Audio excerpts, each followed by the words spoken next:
My father was, he is on the left here, my father was officer of the General Staff of the Soviet Army.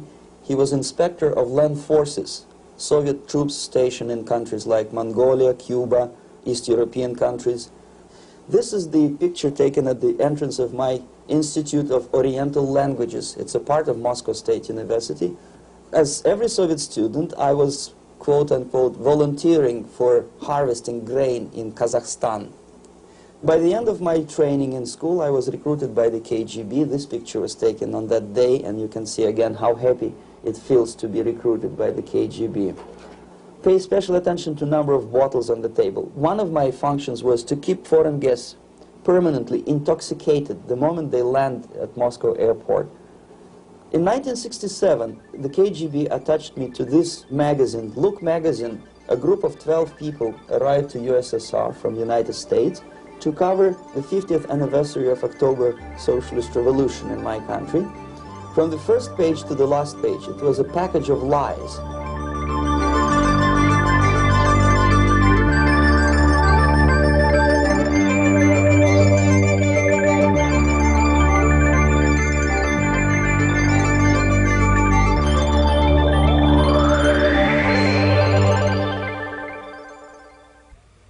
Our conversation is with Mr. Yuri Alexandrovich Bezmenov. Mr. Bezmenov was born in 1939 in a suburb of Moscow. He was the son of a high-ranking Soviet Army officer. He was educated in the elite schools inside the Soviet Union and became an expert in Indian culture and Indian languages. He had an outstanding career with Novosti, which was the, and still is, I should say, the press arm or the press agency of the Soviet Union. It turns out that this is also a front for the KGB.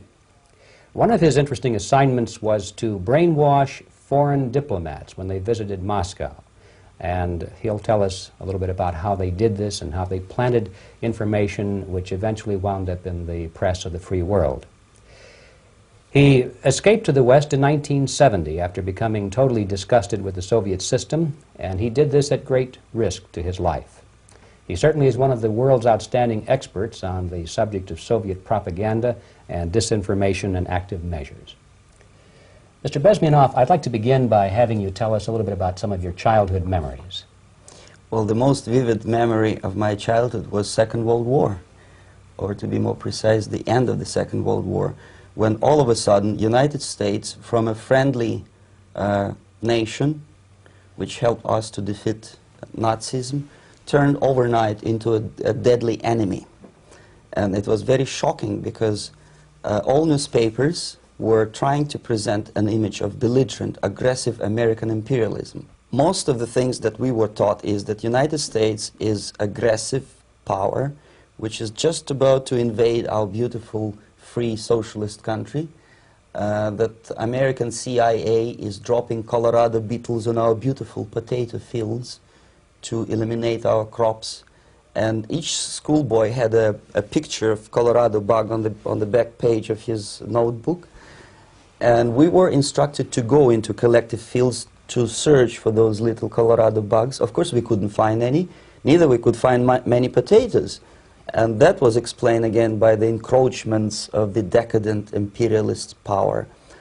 The anti-American paranoia, hysteria in the Soviet propaganda was to such of such a higher degree that many less skeptical people or less stubborn would really believe that United States is just about to invade our beautiful motherland, and some secretly hope that it will come true.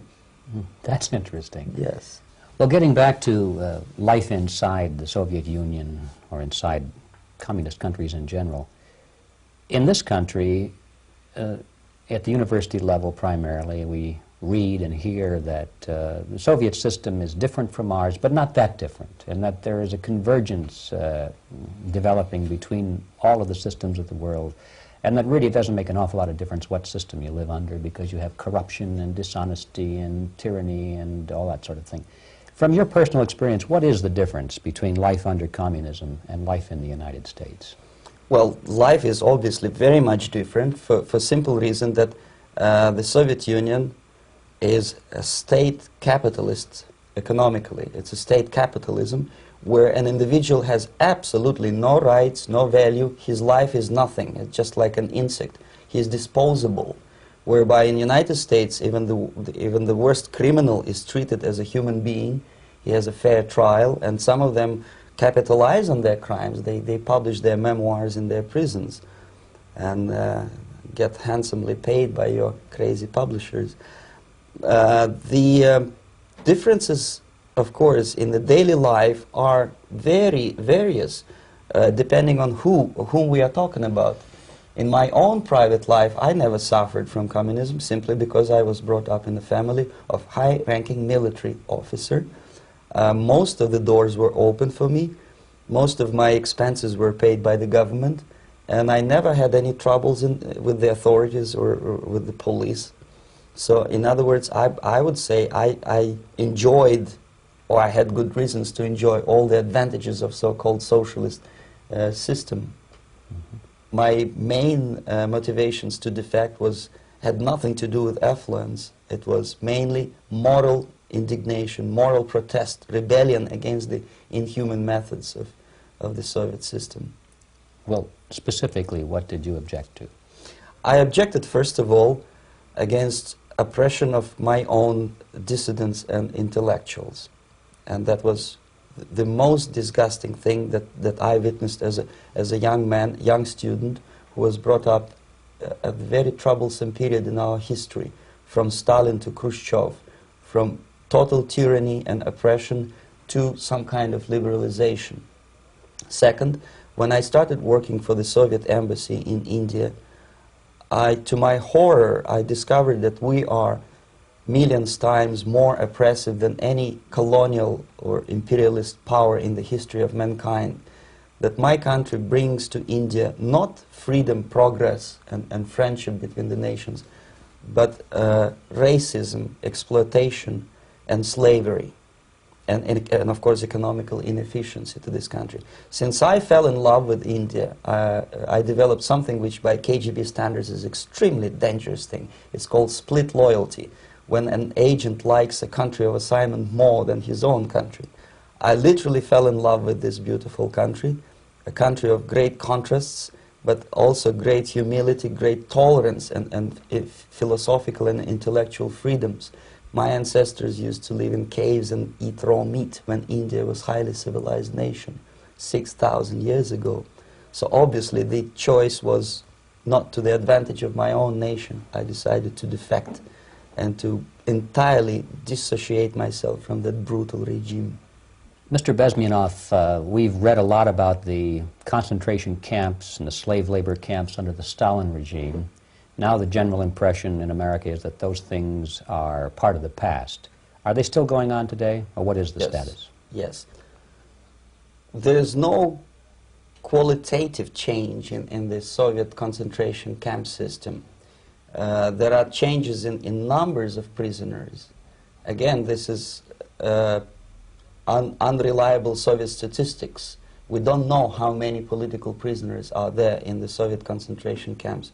But we sure know from various sources that at each particular time there are close to 25 to 30 million of Soviet citizens who are virtually kept as slaves in forced labor camp system. The size of the population of a country like Canada is serving terms as prisoners. Incredible. So I would say that those intellectuals who try to convince American public that concentration camp system is a thing of a past are either conscientiously misleading public opinion, or they are not very intellectual people. They're selectively blind. They lack intellectual honesty when they say that. Well, we've spoken about the intellectuals in this country and also the intellectuals in the Soviet Union. What about down at the broad mass level? Do the people in general, the working people, the workers in general in the Soviet Union, do they support the system? Do they tolerate it? What is their attitude? Well, average Soviet citizen, if there is such an animal, of course, does not like the system because it hurts, it kills. he may not understand the reasons, he may not have enough information or educational background to understand. But I doubt very much there are many people who are conscientiously supporting the Soviet system. There are not such people in USSR. Even those who have all the reasons to enjoy socialism, people like myself, who were a member of journalistic elite, they also hate the system for different reasons, though. Not because they lack material affluence, but because they are unfree to think, they're in constant fear, duplicity, split personality. And this is the greatest tragedy for my nation. Well, what do you think are the chances of the people actually overcoming their system or replacing it? There is a great possibility that system will sooner or later be destroyed from within. There is a self-destructive mechanism built into any socialist or communist or fascist system, because there is lack of feedback, because the system does not rely upon loyalty of population. But until this Soviet junta is being supported by the Western so-called imperialists, that is, multinational companies, establishments, governments, and let's face it, intellectuals, so-called academia in the United States is famous for supporting the Soviet system. As long as the Soviet junta will keep on receiving credits, money, technology, grain deals, and political recognition from all these traitors of democracy or freedom, there is no hope, there is not much hope for changes in my country, and the system will not collapse by itself simply because it's being nourished by so-called American imperialism. This is the greatest paradox in history of mankind, when capitalist world supports and actively nourishes its own destroyer, destructor. I think you're trying to tell us something. Oh, in yes. This country. Mm-hmm. I'm trying to tell you that it has to be stopped unless you want to end up in gulag system and enjoy all the advantages of socialist equality, working for free, catching fleas on your body, sleeping on the planks of plywood in Alaska this time, I guess. That's where Americans will belong, unless they will wake up, of course, and force their government to stop aiding Soviet fascism. Well, you told us a moment ago why you left the system. I'd like to hear the details of how you did it. It must have been a very dangerous thing.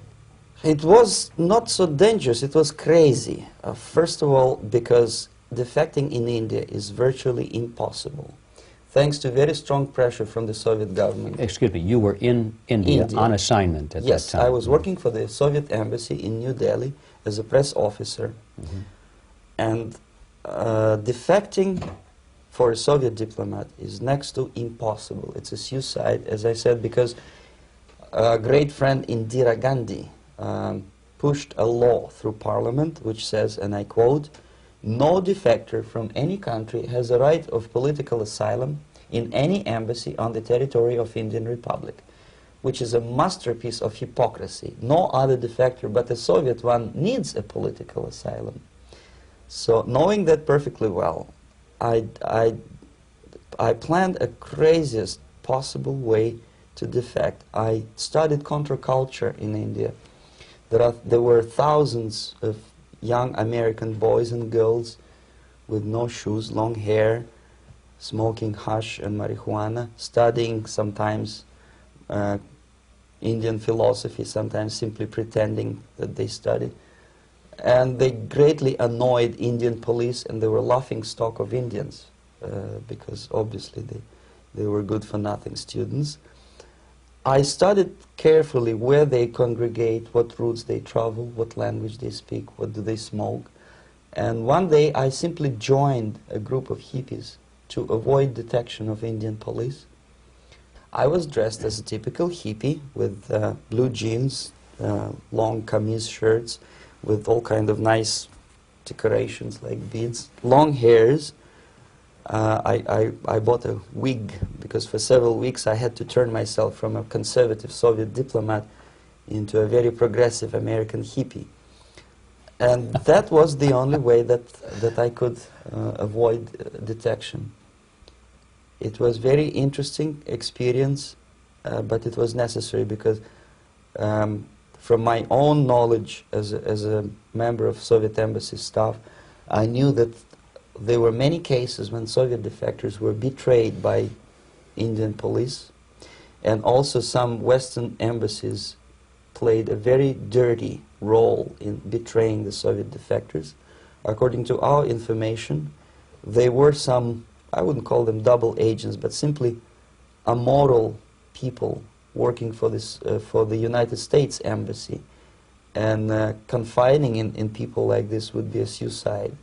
So I had to be extremely careful. I could not trust anyone, and that was the reason for such a crazy way to defect. Well, had you been caught in the act of trying to get out, what would have happened to you? Oh, most likely I would end up in concentration camp.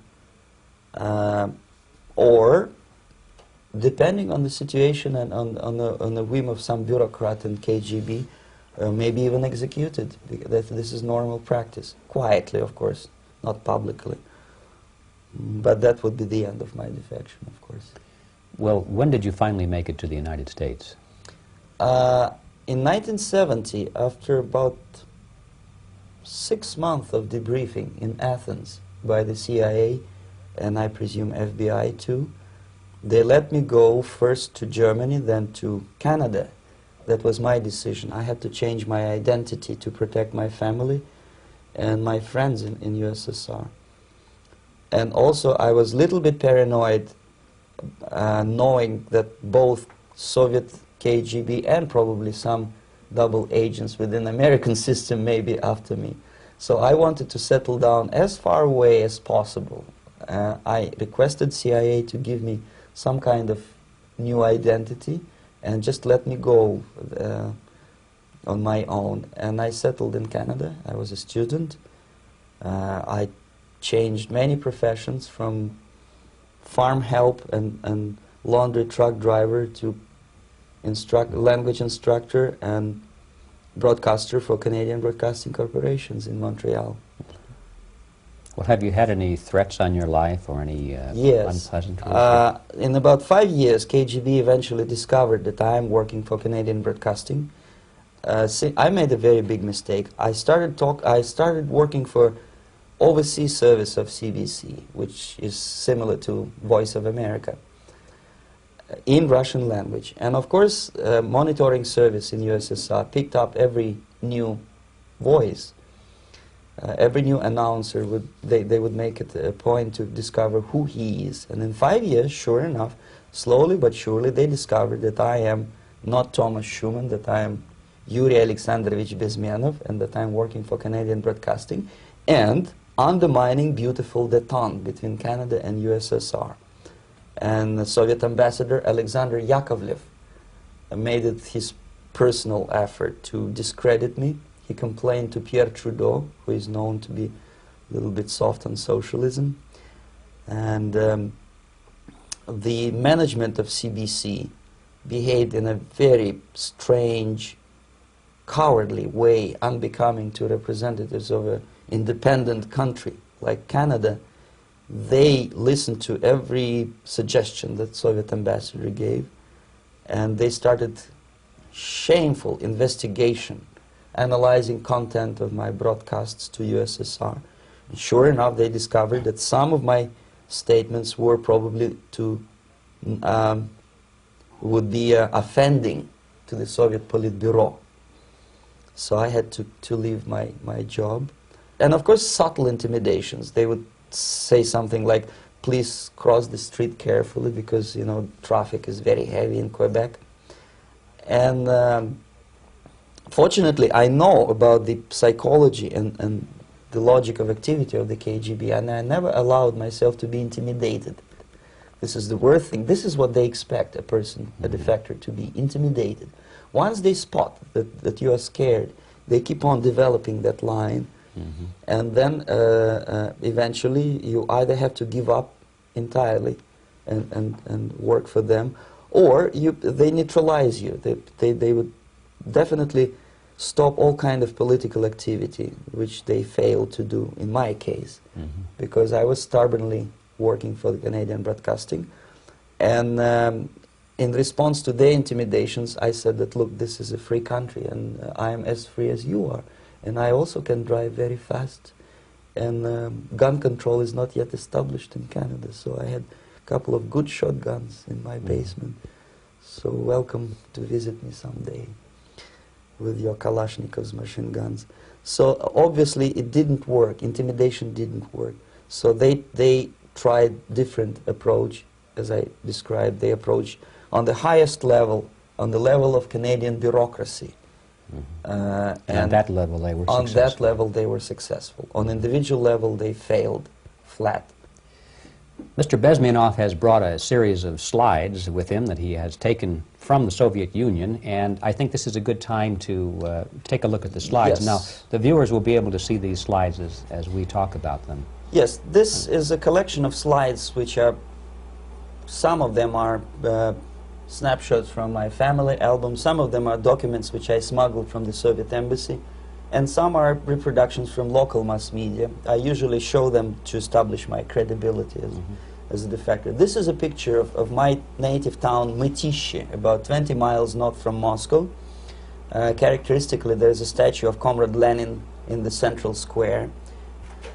This is myself at the age of 7, again, characteristically, under the statue of Comrade Stalin, extending his friendly hand to peoples of the world.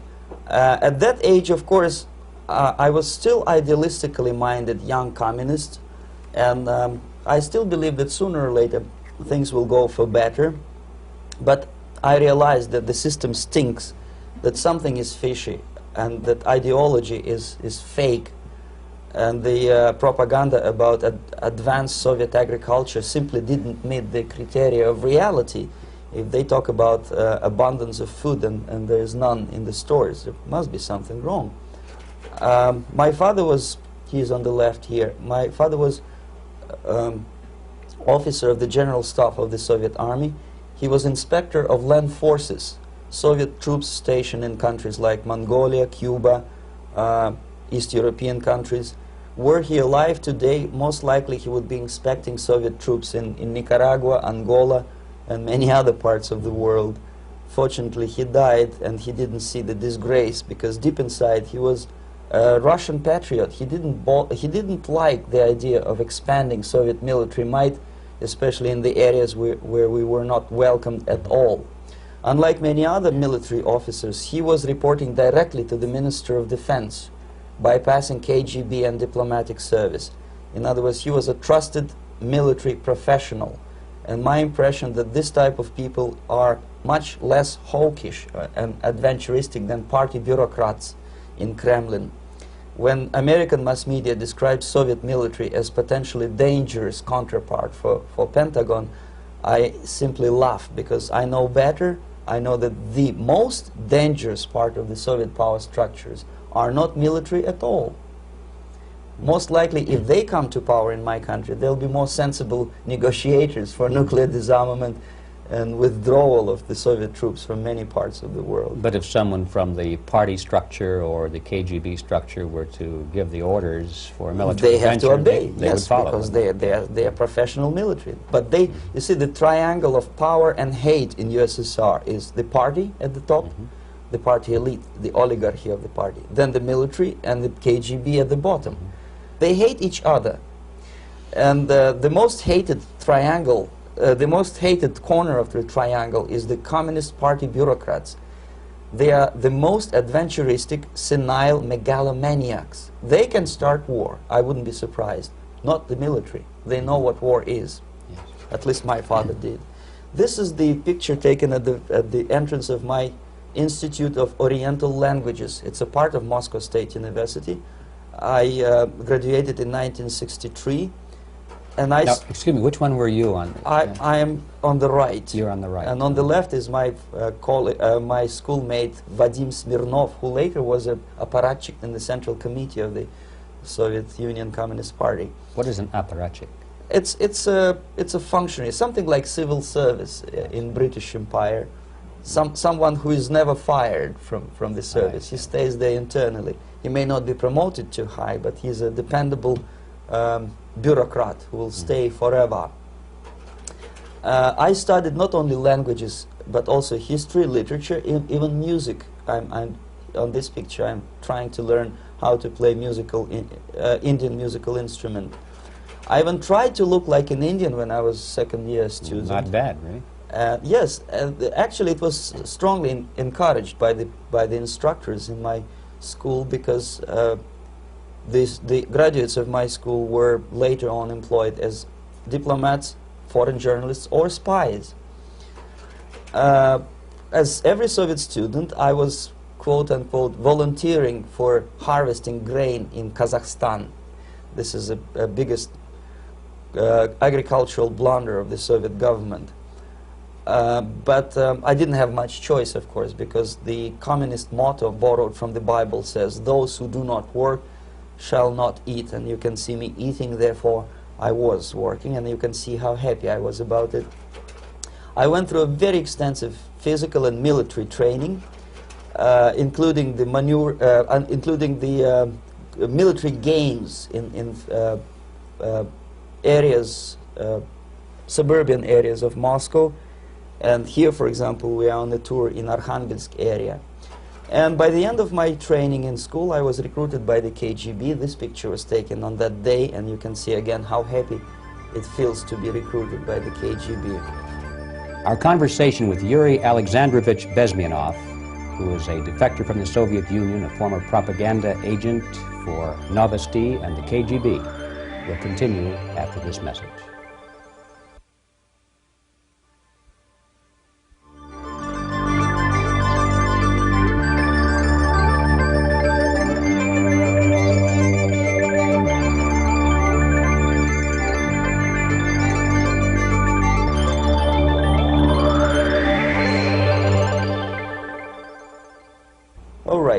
As every student in USSR, I went through very extensive physical and military training and civil defense training too. Unlike in the United States, where civil defense is virtually non-existent, zero.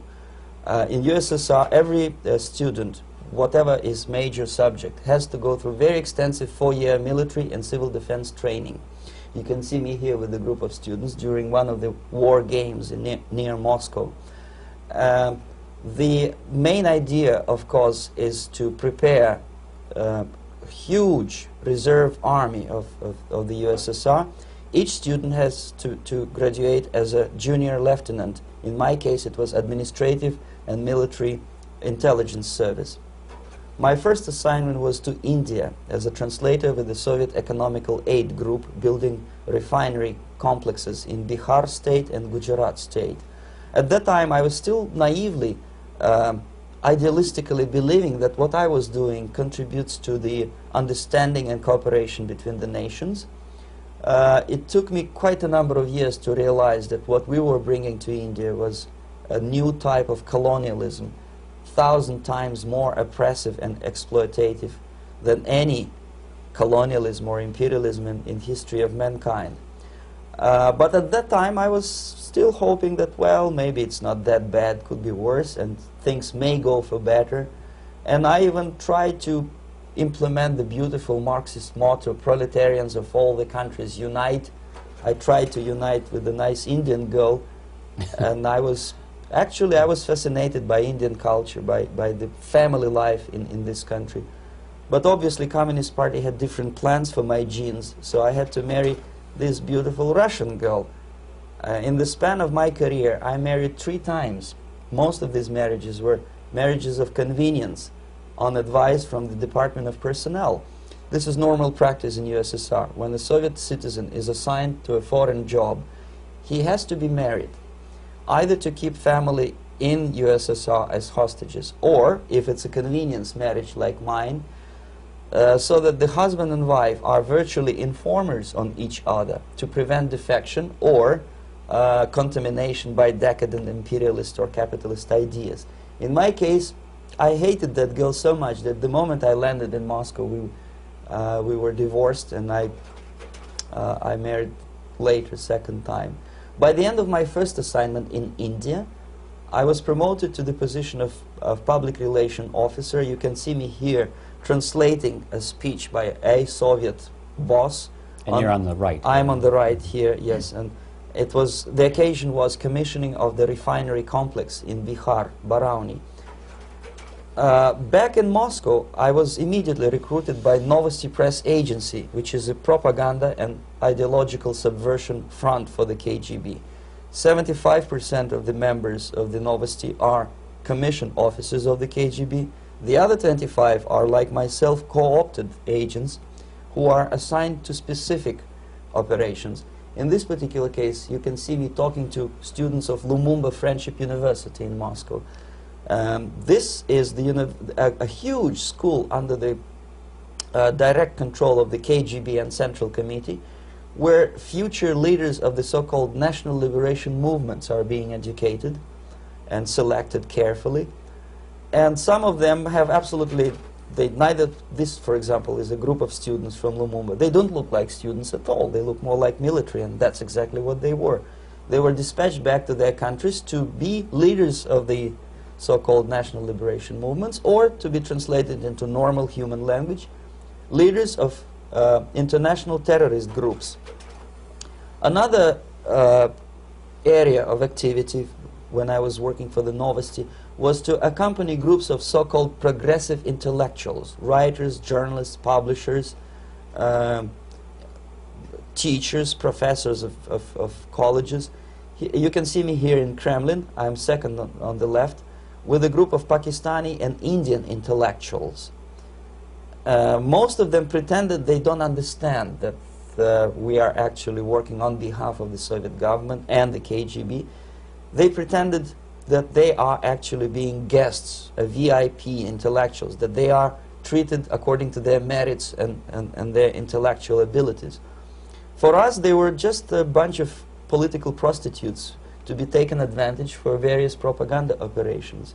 Therefore, you can see perfectly well the senior colleague of mine on the left doesn't really have that much respect on his face, and myself with a very skeptical smile, typical KGB sarcastic smile, anticipating another victim of ideological brainwashing.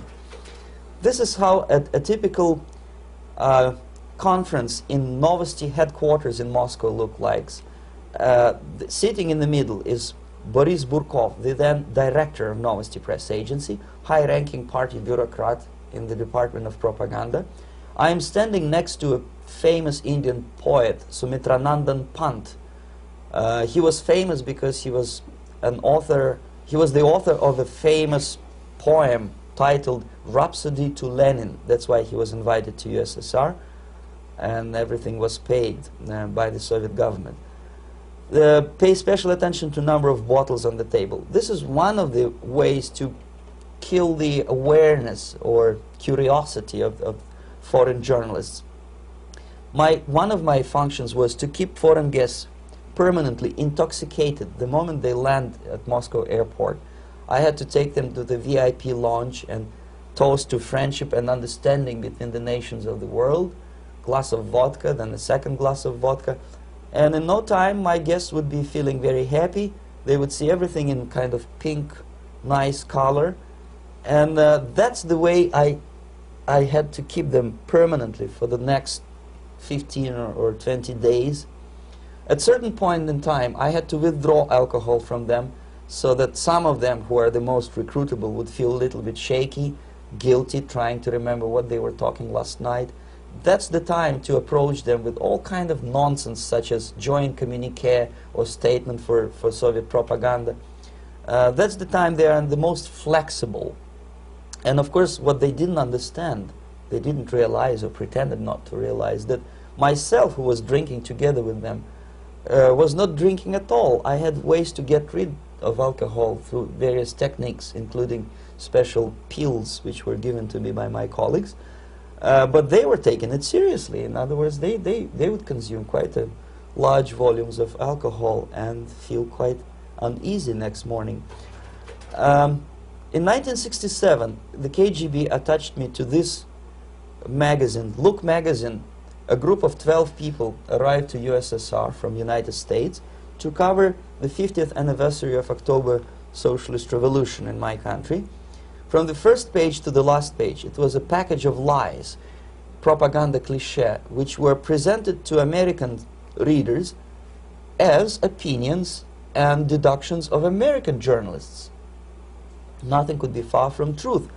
These were not opinions. They were not opinions at all. They were the clichés which the Soviet propaganda wants American public to think that they think. If it does make any sense at all. It sure does, because from the viewpoint of the Soviet propaganda, although there are some subtle criticisms of the Soviet system, the basic message is that Russia today is a nice, functioning, efficient system supported by majority of population. That's the biggest lie. And of course, American intellectuals and journalists from Look magazine elaborated on that untruth in various different ways. They intellectualized that lie. They found all kinds of justifications for telling lies to American public. Excuse me, it was partly your job to make sure that they got these ideas, yes, and accepted them as their own ideas. Right. Actually, even before they arrived to USSR, and they paid astronomical sum of money for that visit, they were submitted, this Novosti Press Agency developed so-called backgrounders, 20-25 pages of information and opinions which were presented to the journalists even before they bought their tickets to Moscow. They had to analyze the situation, and judging on their reaction to that backgrounder, the local Novosti representative or local Soviet diplomat in Washington, D.C. would assess whether they be given visa to USSR or not. So but they were selected ahead of time. Oh yes, they were pre-selected very carefully, and there is not much chance for honest journalists to arrive to USSR and to stay there for 1 year and to bring this package of lies back home. This, for example, is a centerfold of the Look magazine. They presented this monument erected by Communist Party in Stalingrad as the symbol, personification of Russian military might. And they said in the article, which is published on the site, that Soviets are very proud of the victory in the Second World War. This is another big myth, a lie. No sensible people would be proud to lose 20 millions of their countrymen in a war which was started by Genosse Hitler and Comrade Stalin and paid by American multinationals. Most of the Soviet citizens look at this type of monuments with disgust and sorrow, because every family lost father, brother, sister, or child in the Second World War. Yet American journalists who were trying to appease, to please their hosts, presented this picture on the centerfold as the symbol and personification of Soviet national, they call it Russian national spirit. And it was greatest misconception and a very tragic misunderstanding. Of course, Look magazine was not distributed in USSR.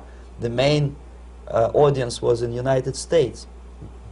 But I presume that many Americans, millions of Americans who were reading Look magazine at that time, had absolutely wrong idea about the sentiments of my nation, about what the Soviets are proud of and what they hate.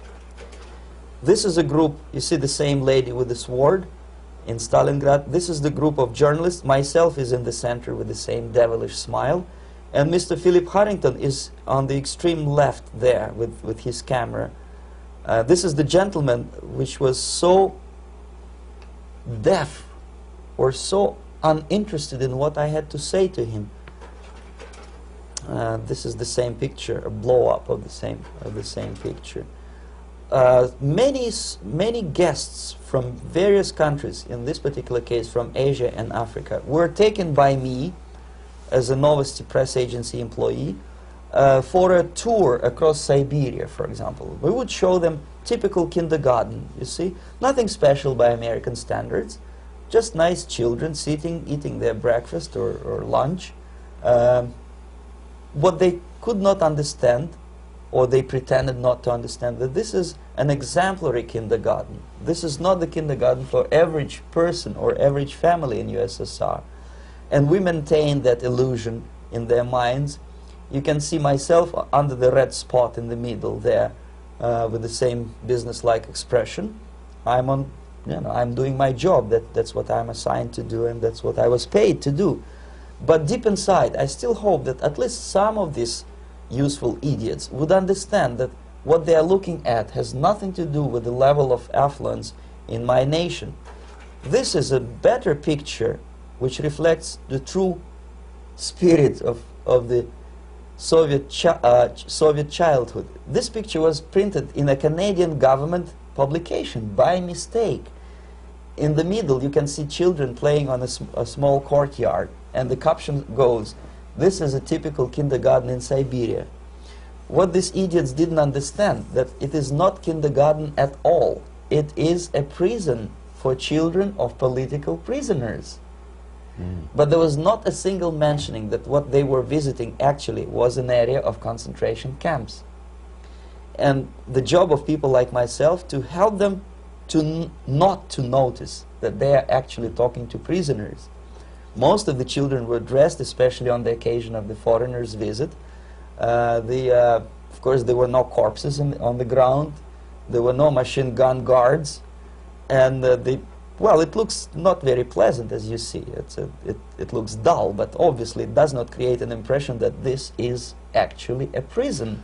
Well, did any of the journalists have the curiosity to ask about prisons and that kind of thing? Yes. They were in Siberia. This Yes. is what you associate. Yes, some of them asked questions, and naturally we would give them, for the stupid question, we give them stupid answer. No, there are no prisons in Siberia. No, most of the people who you see are free citizens of USSR. They are very happy to be here, and they are contributing to the glory of the socialist system. Some of them pretended that they believe what I was telling them, and most of them, we may discuss it later, what are the motivations of these people? Why would they stubbornly bring lies to their own population through their own mass media? I have various answers to this. There is not a single explanation. It's a complex of explanations.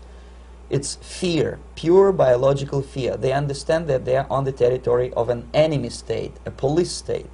And just to save their rotten skins and their miserable jobs, their affluence back home, they would prefer to tell a lie than to ask truthful questions and report truthful information. Second, most of these schmucks were afraid to lose their jobs, because obviously if you tell truth about my country, you will not last long as a correspondent of New York Times or Los Angeles Times. They will fire you. What kind of correspondent are you? You obviously cannot find common language with Russians if they kick you out in 24 hours. So just by trying to be conformist to their own editorial bosses, they tried not to offend the sentiments of the Soviet administrators and people like myself. Deep inside, I hope they would insult my or offend my sentiments. Obviously, they preferred not to. Another reason, I refuse to believe it, but obviously, there is another reason. Obviously, it's a greed. These people earn a lot of money. When they come back to USA, they claim that they are experts on my country. They write books which sells in million copies, titled like Russians, The Truth About Russia. Most of it is lie about Russia. Yet they claim to be Sovietologists. They play back myth about my country, the propaganda cliches. Yet they stubbornly resist the word of truth. If a person like Solzhenitsyn is either defecting or kicked out of USSR, they try all their best to discredit him and to discourage him. I don't have much chance to appear on national network with a true story about my country. But a useful idiot like Hendrik Smith or Robert Kaiser, they are big heroes. They come back from USSR, they say, oh, we were talking to dissidents in Russia. Big deal. Soviet dissidents are chasing American correspondents in the streets, and they are cowardly escaping from these contacts. For some strange reason, if you want to know more about Spain, you refer to Spanish writers. If you want to learn more about French, you read French writers. Even about Antarctica, I bet you would read Penguins. Only about the Soviet Union, for some strange reason, you read Hendricks and Schmendricks and all kind of Kissingers, because they claim that they know more about my country. They know nothing, or next to nothing, or they pretend that they know more than they actually do. I would say they are dishonest people who lack integrity and common sense and intellectual honesty. They bring back all kind of stories like that. A kindergarten in Siberia. Omitting the most important fact, it's a prison for children of political prisoners. Another greatest example of monumental idiocy of American politicians. Edward Kennedy was in Moscow, and he thought that he is a popular, charismatic American politician who is easygoing, who can smile, dance at the wedding in Russian Palace of Marriages. What he did not understand, or maybe he pretended not to understand, that actually he was being taken for a ride.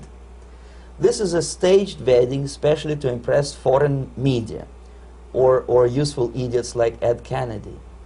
Most of the guests there, they had security clearance, and they were instructed what to say to foreigners.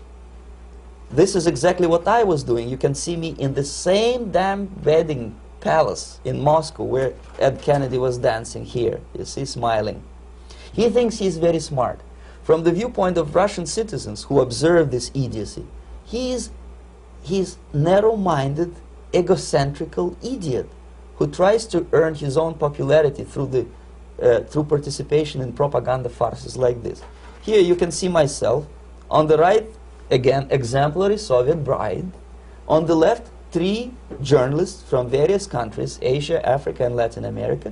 Obviously, they enjoying the situation. They will go back home and write the reports. We were present on a regular Soviet wedding. They were not present on a regular Soviet wedding. They were present, they were parts of a farce, of a circus performance. Another thing which I had to, sometimes risking my life, to explain to foreigners.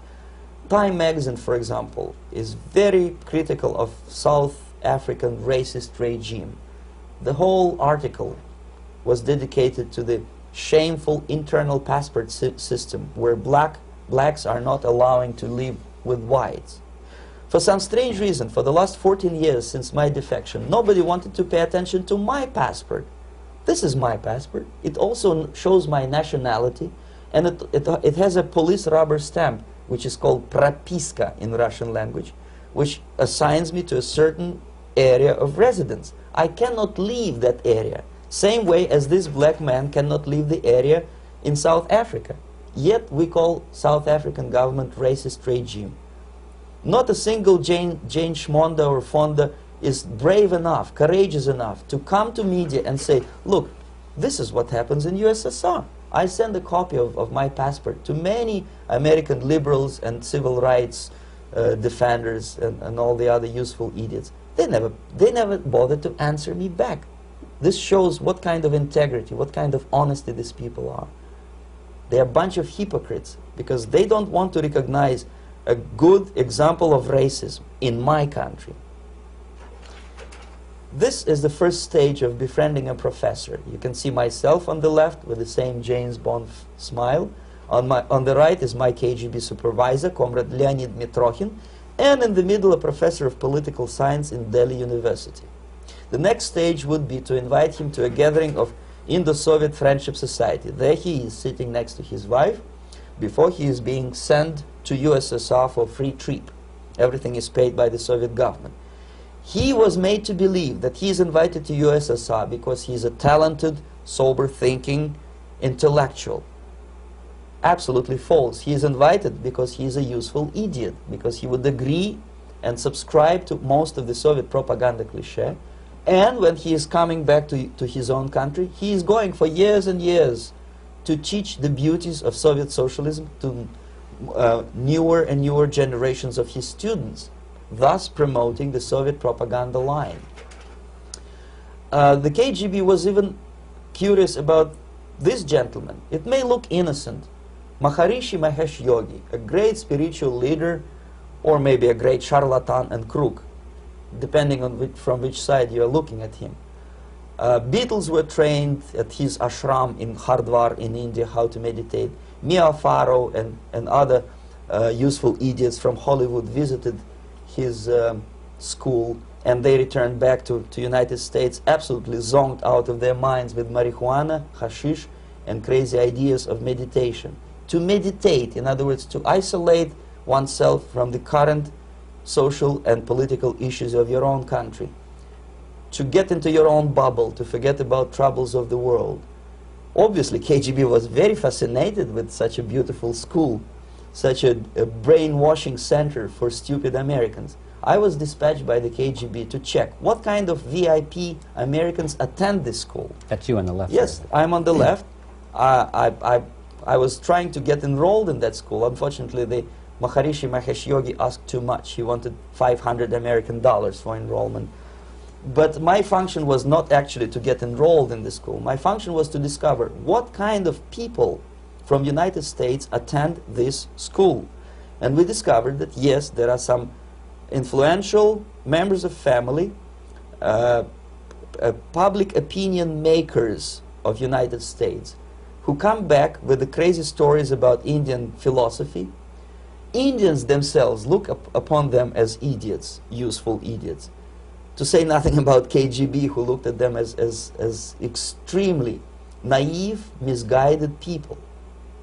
Obviously, a VIP, say a wife of a congressman, or a prominent Hollywood personality, after being trained in that school, is much more instrumental in the hands of manipulators of public opinion and KGB than a normal person who understands, who looks through this type of fake religious training. Why would they be more susceptible to manipulation? I just mentioned that because, you see, a person who is too much involved in introspective meditation. You see, if you carefully look what Maharishi Mahesh Yogi is teaching to Americans, is that most of the problems, most of the burning issues of today can be solved simply by meditating. Don't rock the boat. Don't get involved. Just sit down, look at your navel, and meditate. And the things, due to some strange logic, due to cosmic vibration, will settle down by themselves. This is exactly what the KGB and Marxist-Leninist propaganda wants from Americans, to distract their opinion, attention, and mental energy from real issues of the United States into a non-issues, into a non-world, non-existent harmony. Obviously, it's more beneficial for the Soviet aggressors to have a bunch of duped Americans than Americans who are self-conscious, healthy, physically fit, and alert to the reality. Maharishi Mahesh Yogi obviously is not on the payroll of the KGB.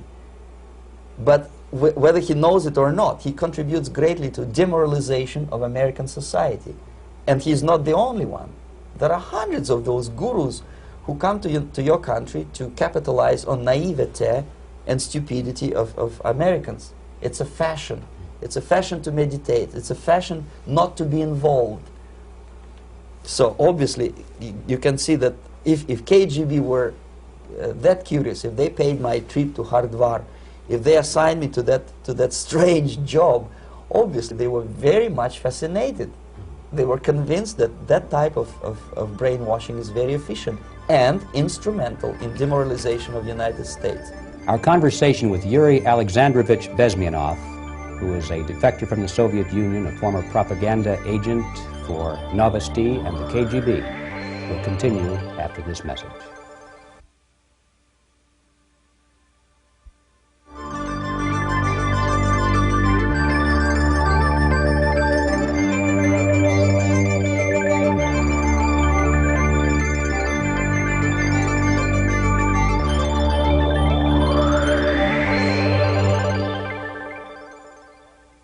This picture shows the part of the building of USSR embassy, and my supervisors. On the left is Comrade Mehdi, an Indian communist, and on the right, Comrade Mitrokhin, my supervisors in the secret department of research and counter-propaganda. It has nothing to do with either research or counter-propaganda.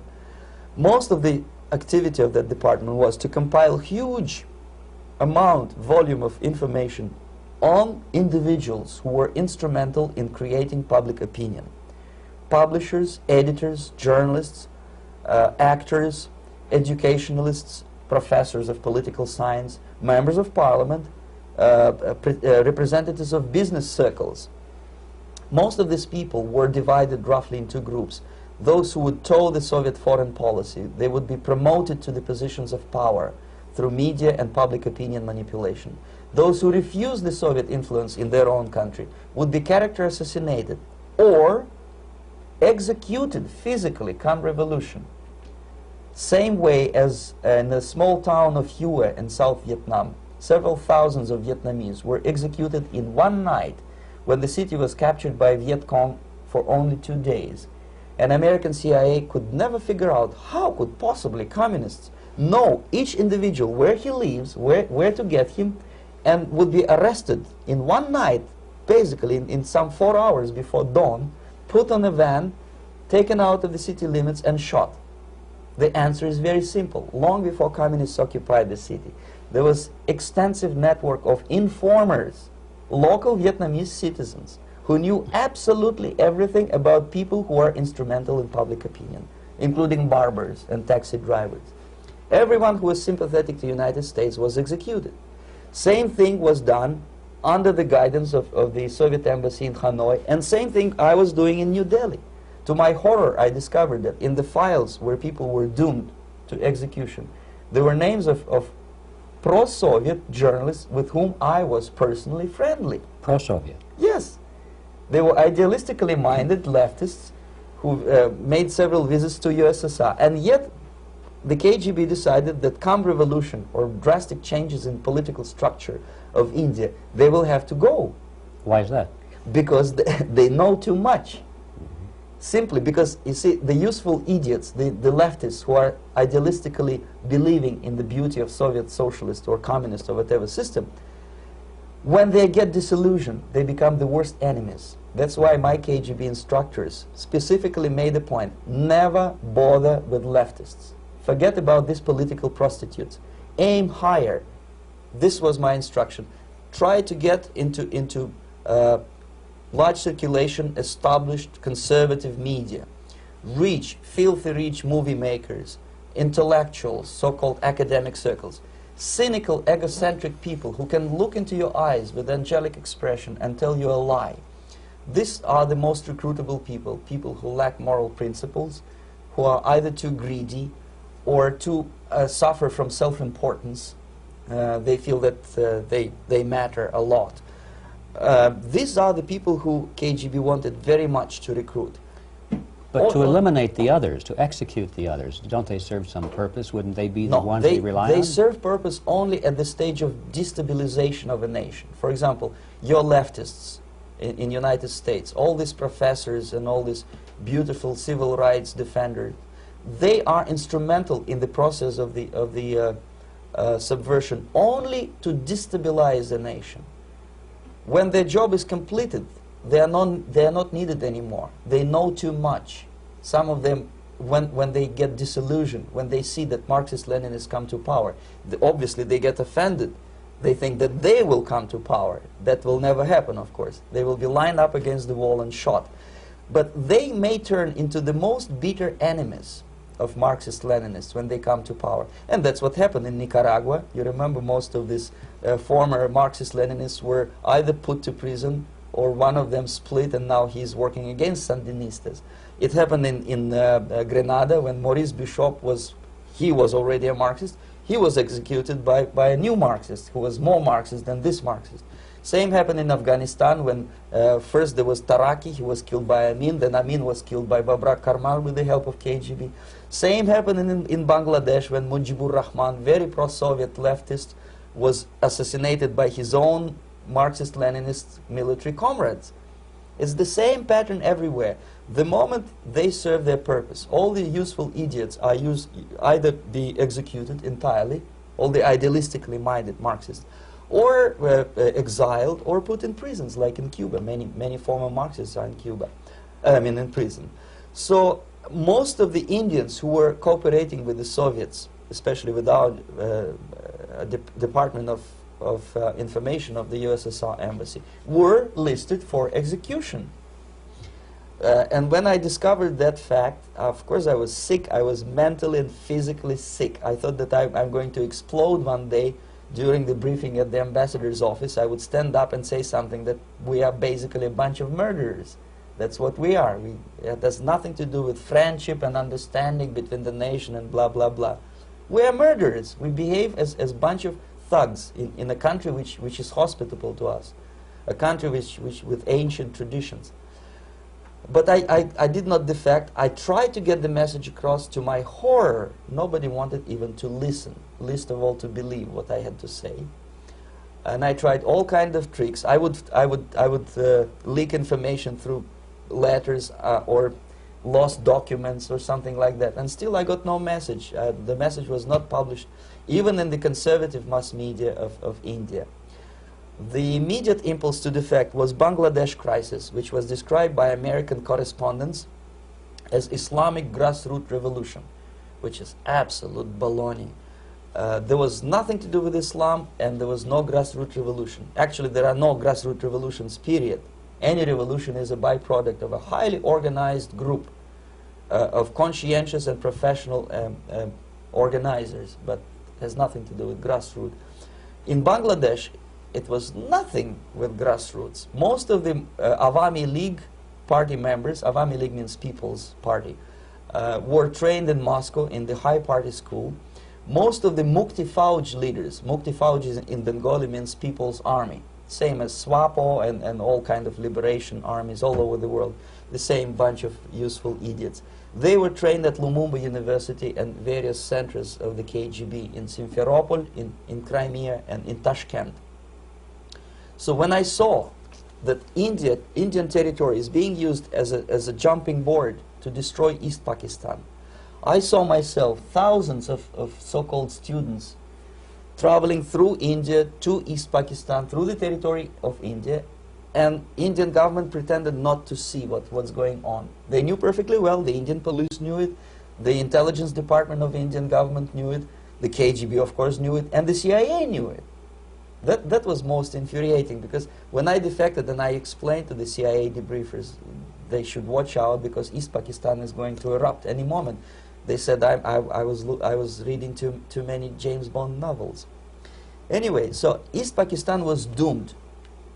One of my colleagues in the Soviet consulate in Calcutta, when he was dead drunk, he ventured into the basement to relieve himself, and he found big boxes which said printed matter to Dhaka University.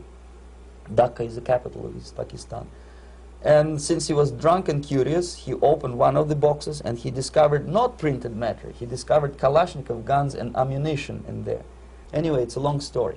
When I saw the preparations for the invasion into East Pakistan, obviously I wanted to defect immediately.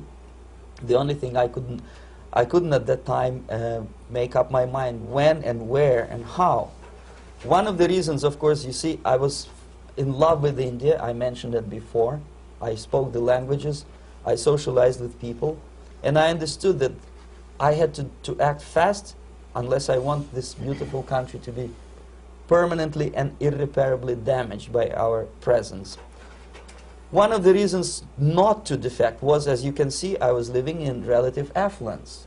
Who the hell in a normal mind would defect and do what? To be abused by your media, to be called McCarthyist and fascist and paranoid, or to drive a taxi in New York City? What for? What the hell for should I defect? To be abused by Americans, to be insulted in exchange for my effort to bring the truthful information about impending danger of subversion. As you can see, I was living in quite a comfortable conditions next to swimming pool, where Indians were not allowed, by the way. I was highly paid expert in propaganda. I had my family. I was respected by my nation. My career was cloudless. The third reason, how to defect with the family. To defect with the baby and the wife would be virtual suicide, because according to law, that hypocritical law which I quoted before, the Indian police will have to hand me over back to the KGB, and that will be the end of my defection and probably my life. Again, I cannot smuggle my wife because she was not quite sure what I was doing. She was not that idealistically involved, and she was definitely not in the total picture of what I was doing for the KGB. She would be shocked if I you know, put her in my van and drive her to the American embassy or elsewhere. That would be a greatest danger. So again, I had to defect in such a way that my defection would look as simple disappearance. And there were many cases like that when the Soviet agents simply disappeared, either killed in action or, thanks to their curiosity and their close contacts with radicals, some of them were killed by the Marxists, by the way. It happened in many African countries when the Soviet KGB were killed by Africans themselves. Not because they hated Marxism-Leninism, but because they were simply trigger-happy bunch of unruly characters. If you give them a machine gun, they will shoot. And some of the Soviets obviously were not careful enough to protect themselves, and they got into embarrassing situations when they were shot at the crossfire between factions of so-called liberation movements.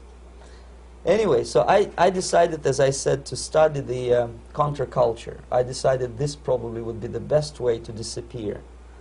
I socialized with characters like this. On the left, you see, he's a barefoot American hippie. It took me quite a long time to study exactly what they were doing and how to mix with them. But eventually I did it. Most of Indian newspapers carried my picture and promise of 2,000 rupees for information about my whereabouts. But they were looking for the wrong person, because they obviously tried to stop a young Soviet diplomat in white shirt and tie, and this is how I looked at the time of defection. Nobody could possibly think that a Soviet diplomat would be as crazy as to join a bunch of hippies. That's you. Yes, travel India and smoke hash. So I made it literally almost like a Hollywood-style detective story. From under the nose of the KGB in Bombay airport, I landed the plane and I flew to Greece, where I was debriefed by the CIA. That's basically that's all for my slides. We can turn off the projector, and that's very interesting. Well, you spoke several times before about ideological subversion. That is a phrase that I'm afraid some Americans don't fully understand. When the Soviets use the phrase ideological subversion, what do they mean by it? Ideological subversion is the process which is legitimate, overt, and open. You can see it with your own eyes. All you have to do, all American mass media has to do, is to unplug their bananas from their ears, open up their eyes, and they can see it. There is no mystery. There is nothing to do with espionage. I know that espionage intelligence gathering looks more romantic. It sells more deodorants through the advertising, probably. That's why your Hollywood producers are so crazy about James Bond type of thrillers. But in reality, the main emphasis of the KGB is not in the area of intelligence at all. According to my opinion and opinion of many defectors of my caliber, only about 15% of time, money, and manpower is spent on espionage as such. The other 85% is a slow process which we call either ideological subversion or active measures, активные мероприятия in the language of the KGB, or psychological warfare. What it basically means is to change the perception of reality of every American to such an extent that despite of the abundance of information, no one is able to come to sensible conclusions in the interests of defending themselves, their families, their community, and their country. It's a great brainwashing process which goes very slow, and it's divided in 4 basic stages. The first one being demoralization. It takes from 15 to 20 years to demoralize a nation. Why that many years? Because this is the minimum number of years which requires to educate one generation of students in the country of your enemy, exposed to the ideology of the enemy. In other words, Marxism-Leninism ideology is being pumped into the soft heads of at least 3 generations of American students without being challenged or counterbalanced by the basic values of Americanism, American patriotism. The result you can see. Most of the people who graduated in the 60s, dropouts or half-baked intellectuals, are now occupying the positions of power in the government, civil service, business, mass media, educational system. You are stuck with them. You cannot get rid of them. They are contaminated. They are programmed to think and react to certain stimuli in a certain pattern. You cannot change their mind, even if you expose them to authentic information, even if you prove that white is white and black is black. You still cannot change the basic perception and the logic of behavior. In other words, these people, the process of demoralization is complete and irreversible. To get rid society of these people, you need another 20 or 15 years to educate a new generation of patriotically minded and common sense people who would be acting in favor and in the interests of United States society. And yet these people who've been programmed and, as you say, in place and Yes. who are favorable to an opening with the Soviet concept, these are the very people who would be marked for extermination in this country? Most of them, yes. Simply because the psychological shock when they will see in future what the beautiful society of equality and social justice means in practice, obviously they will revolt. They will be very unhappy, frustrated people. And the Marxist-Leninist regime does not tolerate these people. Obviously they will join the links of dissenters, dissidents. Yes. Unlike in present United States, there will be no place for dissent in future Marxist-Leninist America. Here you can get popular like Daniel Ellsberg and filthy rich like Jane Fonda for being dissident, for criticizing your Pentagon. In future, these people will be simply squashed like cockroaches. Nobody is going to pay them nothing for their beautiful, noble ideas of equality. This they don't understand, and it will be a greatest shock for them, of course. The demoralization process in the United States is basically completed already. For the last 25 years. Actually, it's overfulfilled because demoralization now reaches such areas where previously not even Comrade Andropov and all his experts would even dream of such a tremendous success.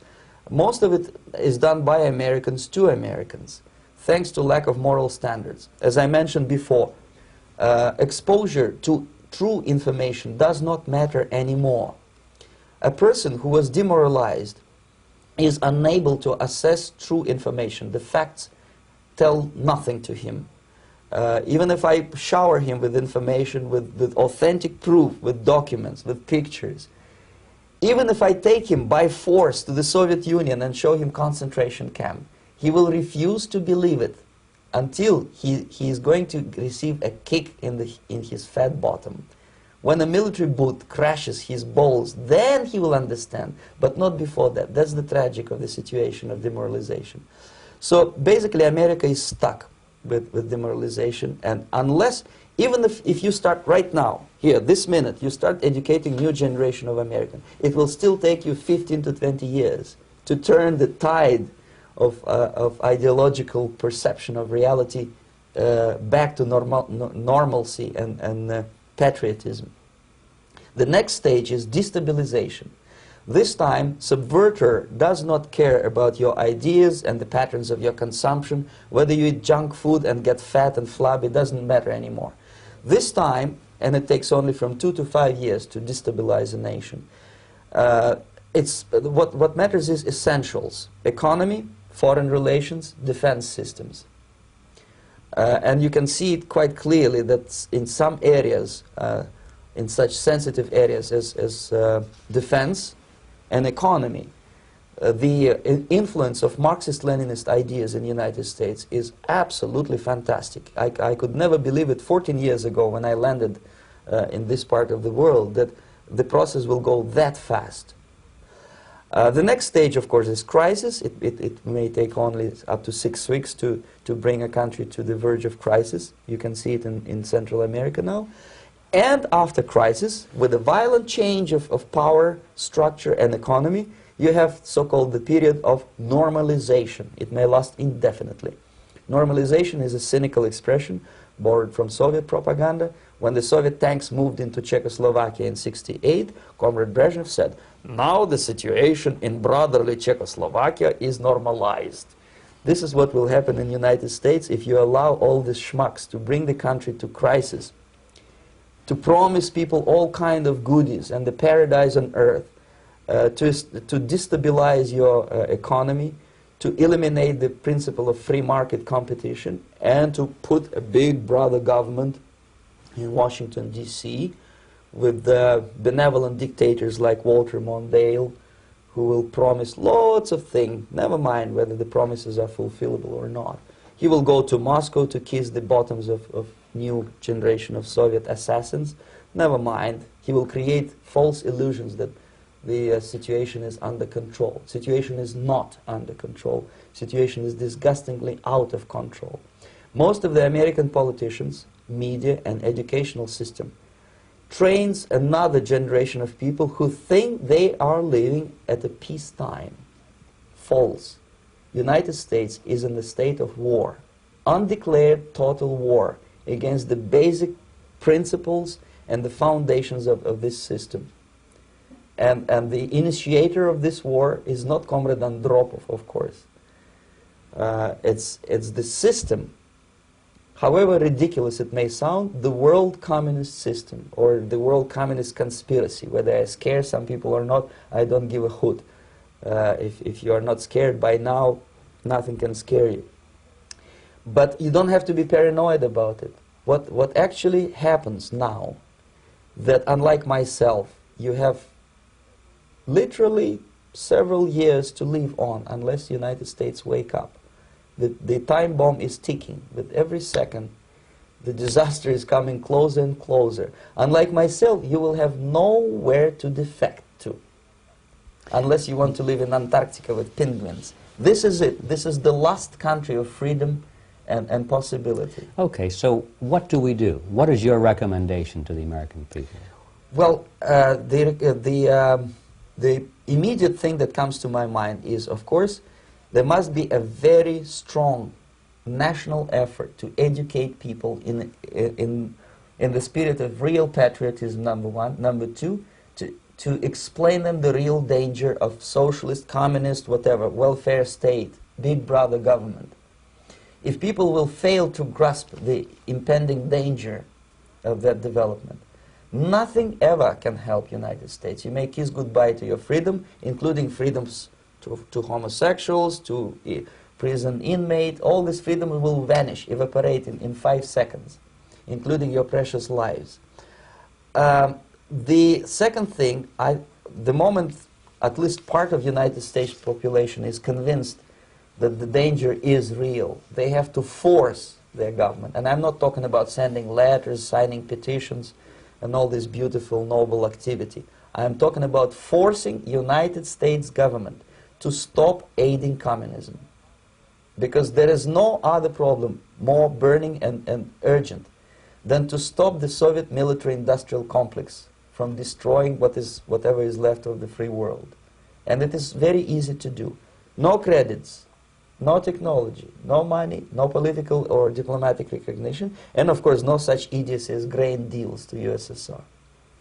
The Soviet people, 270 million of Soviets, will be eternally thankful to you if you stop aiding a bunch of murderers who sit now in Kremlin and whom President Reagan respectfully calls government. They do not govern anything, least of all such complexity as the Soviet economy. So basic, two very simple, maybe too simplistic answers or solutions, but nevertheless they are the only solutions. Educate yourself, understand what's going on around you. You are not living at the time of peace. You are in a state of war, and you have precious little time to save yourself. You don't have much time, especially if you are talking about young generation. There is not much time left for convulsions and sexual masturbation to the beautiful disco music. Very soon it will go, just overnight. If we are talking about capitalists or wealthy businessmen, I think they are selling the rope on which they will hang very soon. If they don't stop, if they cannot curb their unsettled desire for profit, and if they keep on trading with the monster of the Soviet communism, they are going to hang very soon. And they will pray to be killed, but unfortunately they will be sent to Alaska probably to manage industry of slaves. It's simplistic. I know it sounds unpleasant. I know Americans don't like to listen to things which are unpleasant. But I have defected not to tell you the stories about such idiocy as microfilm, James Bond type espionage. This is garbage.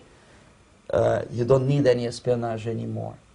I have come to talk about survival. It's a question of survival of this system.